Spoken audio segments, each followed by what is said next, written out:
I love Jill Scott's interview, or at least the clips that I saw of it, with Angie Martinez, where she was talking about being a dominant submissive. And that's what I love about people who have vocabulary and they can precisely and coherently explain something in a very short way, a concise, precise, witty way. Dominant, submissive, man.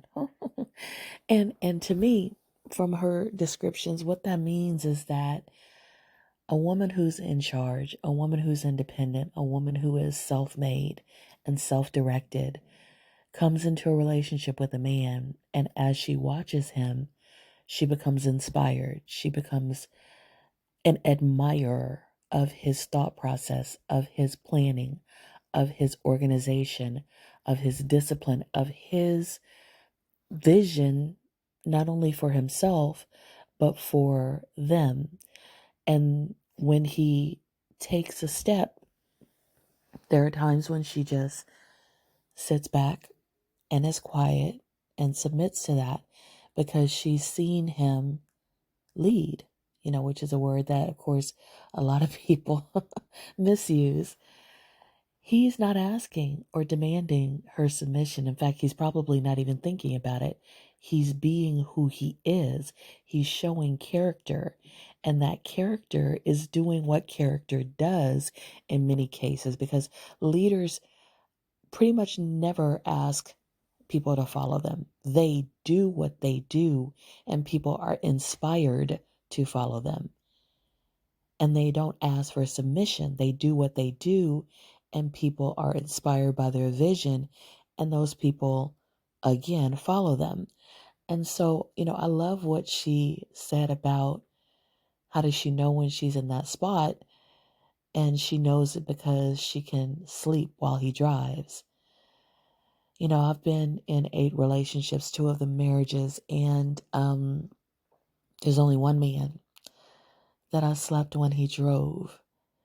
And that was the relationship that I still think about a lot, and I still am so grateful that I experienced, because there was a peace, there was a safety, there was a security that I've never felt before that made me feel alive and vibrant and tapped into myself as a person, as a woman.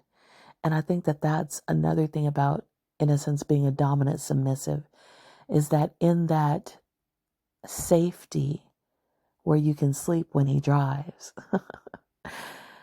you get to explore other parts of yourself when you're awake with that man. You get to explore your dreams, your goals, your vision, because his support is there and it's so tangible. It's just a part, it's woven into the relationships. It's so very vital and very, intrinsic to what's going on. And so, I think that she added something to this whole discussion that we have often about leadership, about submission, about independent women, about gender roles, because nothing in her interview that I heard was about gender roles, but it was a lot about character. It was a lot about decision making. It was a lot about vision and presence, and what your vision and presence and character does for the person that you're with. And I'd love to hear your thoughts on that. Please like, share, subscribe.